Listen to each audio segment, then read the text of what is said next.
जय सद्गुरुदेव, जय पद शरणम।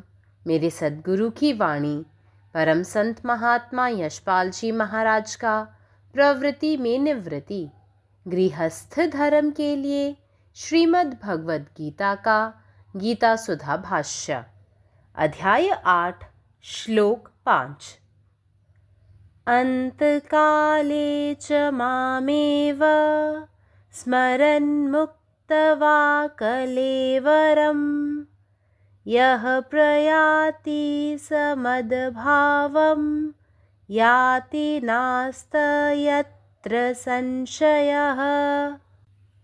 और जो पुरुष अंतकाल में मेरे को ही स्मरण करता हुआ शरीर को त्याग कर जाता है, वह मेरे साक्षात स्वरूप को प्राप्त होता है, इसमें कुछ भी संशय नहीं है।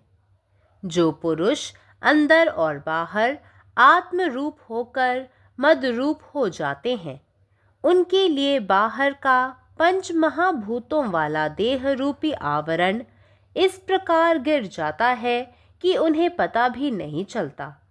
जिस समय यह शरीर खड़ा रहता है, जब उसी समय उन्हें उसकी कोई चिंता नहीं रहती, तब यदि उसका शरीर गिर भी पड़े या नष्ट भी हो जाए, तो भी उनके ब्रह्मानुभव में तिल मात्र की भी कमी नहीं होती।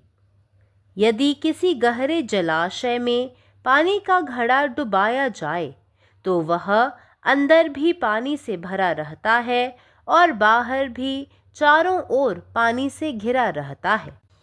अब उस अवस्था में यदि दैव योग से वह घड़ा टूट भी जाए, तो क्या उसके साथ वह जल भी टूट जाता है?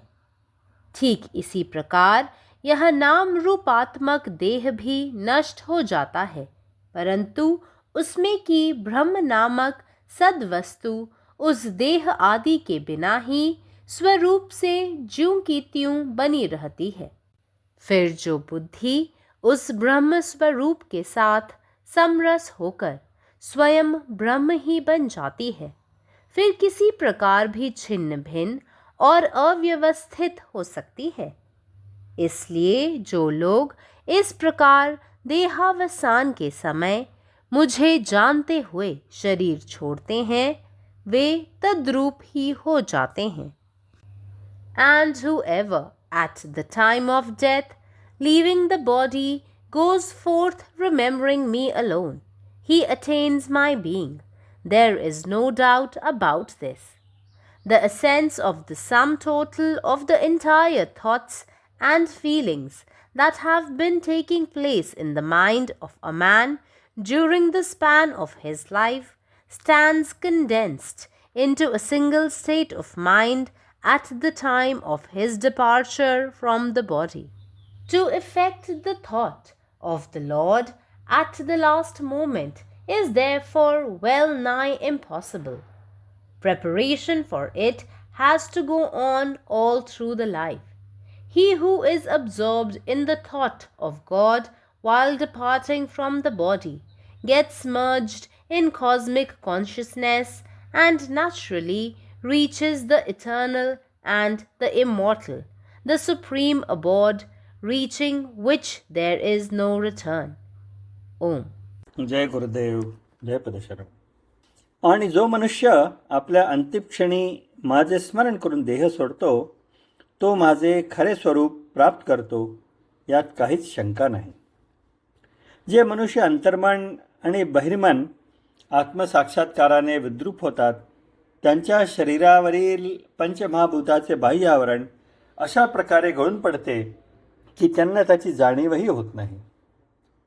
जेव्हा शरीर स्थिर राहते, जेव्हा ते त्याची चिंता करत नाहीत, तेव्हा ज्याचे शरीर जरी पडले किंवा नष्ट झाले, तरी त्यांच्या ब्रह्माच्या अनुभवात किंचितही घट होत नाही. जर पाण्याचा कलश एखाद्या खोल जलाशयात बुडविला, तर तो आतून पाण्याने भरलेलाच राहतो आणि सर्व बाजूने पाण्याने वेढलेला असतो. आता त्या अवस्थेत जरी तो कलश चुकून फुटला, तरी त्यासोबत पाणी फुटेल का? त्याचप्रमाणे हे नाम आणि रूपाचे शरीरही नष्ट होते, परंतु त्यातील ब्रह्म नावाचे सत्य शरीर इत्यादी शिवायही अबाधित राहते. मग जी बुद्धी त्या ब्रह्मरूपाशी एकरूप होऊन स्वतःच ब्रह्म बनते, ती कोणत्याही प्रकारे खंडित किंवा असंघटित होऊ शकते का? म्हणूनच जे मला जाणून मृत्यूच्या वेळी देह सोडतात तेच मला जड होतात, आणि जो कोणी मृत्यूच्या वेळी देह सोडून केवळ माझेच स्मरण करून निघून जातो तो माझे अस्तित्व प्राप्त करतो, यात काहीच शंका नाही. मनुष्याच्या आयुष्यभर त्याच्या मनात चाललेल्या सर्व विचारांचे आणि भावनांचे सार त्याच्या देहत्यागाच्या वेळी एकाच मनस्थितीत एकटवलेले असते. म्हणूनच शेवटच्या क्षणी भगवंताच्या विचाराची प्राप्ती करणे जवळजवळ अशक्य आहे. त्यासाठी आयुष्यभर तयारी करावी लागते. जो देहत्याग करताना ईश्वराच्या विचारात मग्न असतो तो वैश्विक चेतनेमध्ये विलीन होतो आणि स्वाभाविकपणे शाश्वत अमर अशा परम निवासस्थानापर्यंत पोहोचतो, जिथून परत येणे शक्य नसते. जय गुरुदेव. నా సద్గురు సందేశము గీతా సుధ ప్రసద్ మహాత్మా శ్రీ యశ్వాజీ మహారాజ్ వారిచే ప్రతిపాదించబడిన ప్రవృత్తిలో నివృత్తి గృహస్థ మార్గంలో గీతా భాష్యము అధ్యాయము 8 అక్షర పరబ్రహ్మ యోగము శ్లోకం 5 అంతకాలేచ మామేవ స్వరన్ముక్తా కళేబరం య ప్రయాతి సమద్భావం యాతి నాస్త్యస్త్ర సంశయః. ఏ పురుషుడు అంత్యకాలంలో నన్నే స్మరిస్తూ శరీరాన్ని త్యజిస్తాడో అతడు నా నిజ స్వరూపమును పొందుతాడు. ఇందు ఇసుమంతయు సందేహము లేదు. ఏ మానవుడు బాహ్యాంతరములందు ఆత్మస్వరూపుడే నా రూపుడవుతాడో అటువంటి వ్యక్తి యొక్క బాహ్యమైన పంచమహాభూతాత్మమైన దేహమనే ఆవరణ ఏ విధంగా తొలగిపోతుందనగా ఆ విషయం అతనికి తెలియనే తెలియదు. ఏ సమయం వరకు అతని శరీరం నిలిచి ఉంటుందో ఆ సమయంలో అతనికి ఆ శరీరం గురించి చింతన ఏదీ ఉండదు. ఒకవేళ ఆ శరీరం రాలిపోయినా కూడా లేదా నశించిపోయినా కూడా అతని బ్రహ్మానుభవంలో నువ్వు గింజంత కూడా లోపం ఉండదు. ఏదైనా లోతైన జలాశయంలో నీటి కడగ ములిగినట్లయితే అది లోపల నీటితో నిండిపోతుంది, బయట కూడా నలువైపులా నీటితో చుట్టబడి ఉంటుంది. అప్పుడు ఆ స్థితిలో ఒకవేళ ఏదైనా దైవయోగంచే ఆ కడవ ముక్కలైనట్లయితే దాంతోపాటు ఆ జలము కూడా ముక్కలవుతుందా?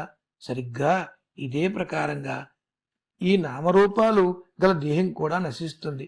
అయినప్పటికీ దానిలో ఉన్న బ్రహ్మ అనబడే సద్వస్తువు ఆ దేహాదులు లేకపోయినా స్వస్వరూపముతో ఎలా ఉన్నది అలాగే ఉంటుంది.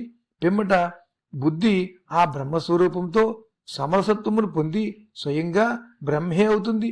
మరలా ఏ ప్రకారంగా అయినా కూడా చిన్నాభిన్నము మరియు అవ్యవస్థితిని పొందగలదా? అందుచేత ఎవరైతే ఈ ప్రకారంగా దేహావసానాన సమయాన నన్ను తెలుసుకుని శరీరాన్ని త్యజిస్తాడో అతడు మద్రూపుడవుతాడు. పరమాత్మ నీవే ఉన్నావు, నీ ఇష్టమే నెరవేరాలి. జై సద్గురుదేవ్, జై ప్రసరణం. സദ്ഗുരുവിൻ്റെ സന്ദേശം അധ്യായം 8 ശ്ലോകം 5 അന്ധകാലേ ച മാമേവ സ്മരൺമുക്ത്യാ കലേവരം യ പ്രയാതി സമദ്ഭാവം യതി നാസ്ത്യത്ര സംശയഃ. മരണസമയത്ത് എന്നെ മാത്രം സ്മരിച്ചുകൊണ്ട് ശരീരം വിടുന്ന മനുഷ്യൻ എൻ്റെ സാക്ഷാത് സ്വരൂപം പ്രാപിക്കുന്നു എന്നതിൽ യാതൊരു സംശയവുമില്ല. ഏതൊരുവനാണോ ആന്തരികവും ബാഹ്യവുമായി ആത്മസ്വരൂപത്തിൽ ലയിച്ചിരിക്കുന്നത് അവന് പഞ്ചഭൂത നിർമ്മിതമായ ഈ ശരീരാവരണം വീഴുമ്പോൾ പോലും അങ്ങനെ സംഭവിച്ചതായി അവർക്ക് തോന്നുക പോലുമില്ല.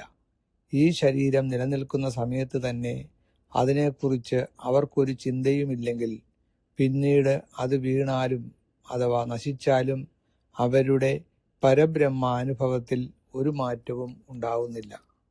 ആഴമുള്ള ഒരു ജലാശയത്തിൽ ഒരു കുടം മുക്കിയാൽ അതിൻ്റെ അകത്തും പുറത്തും വെള്ളം നിറഞ്ഞിരിക്കും, ചുറ്റും വെള്ളമായിരിക്കും. ആ അവസ്ഥയിൽ ആ കുടം തകർന്നാൽ വെള്ളം തകരുമോ? അതുപോലെ തന്നെയാണ് ഇത്. നാമരൂപമായ ശരീരം നശിച്ചാലും അതിനകത്തുള്ള സത്യവസ്തുവായ ബ്രഹ്മം ശരീരമില്ലാതെയും അതിൻ്റെ യഥാർത്ഥ രൂപത്തിൽ നിലനിൽക്കുന്നു.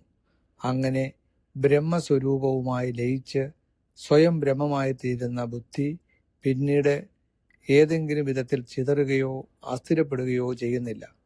അതുകൊണ്ട് ഈ രീതിയിൽ ദേഹാവസാന സമയത്ത് എന്നെ അറിഞ്ഞുകൊണ്ട് ശരീരം വിടുന്നവർ എന്നെ തന്നെ പ്രാപിക്കുന്നു. പരമാത്മാവ് നീ തന്നെ, നിന്റെ ഇഷ്ടം പൂർണ്ണമാകട്ടെ. ജയ് സദ്ഗുരുദേവ്, ജയ് പതിശരണം. अंतकाले च मामेव स्मरन् मुक्त्वा कलेवरं यः प्रयाति समद्भावं याति नास्त्यत्र संशयः.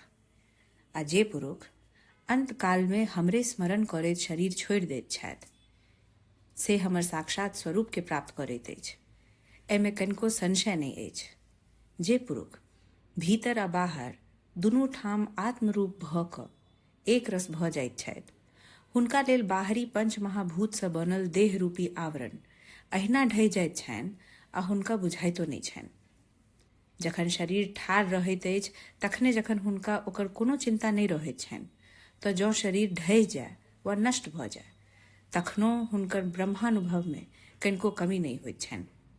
जँ कोनो गहीर जलाशय में पानि सँ भरल घैल डुमा देल जाय तऽ घैला के भीतरो पानि रहैत अछि आ बाहरो चारू दिस पानिए पानि रहैत अछि. एहन अवस्था में जँ दैव योग सँ ओ घैला टूटि जाय तऽ कि ताहि संगे पानियो टूटि जाइत अछि. ओहिना ई नाम रूपात्मक देह नष्ट भऽ जाइत अछि, मुदा ओहिमे ब्रह्म नाम के सदवस्तु देह आदि सँ फराक रहितों अपन स्वरूप में जस के तस रहैत अछि. फेर जे बुद्धि ओहि ब्रह्म स्वरूप संग समरस भऽ कऽ स्वयं ब्रह्मे भऽ जाइत अछि, से कि कोनो तरहे छिन्न भिन्न वा अव्यवस्थित भऽ सकैत अछि. एहि कारण जे लोक सब देह त्याग काल में हमर ज्ञान में हमरा मौन पारैत देह छोड़ैत छथि, से हमरे स्वरूप भऽ जाइत छथि. अखिल भारतीय संतमत सत्संग पंजीकृत दिल्ली, मुख्यालय B20 CC colony, Rana Pratap Bagh के सामने, दिल्ली. सत्संग आश्रम संत यशरूप तपोभूमि परिसर, अनंगपुर, जिला फरीदाबाद, हरियाणा.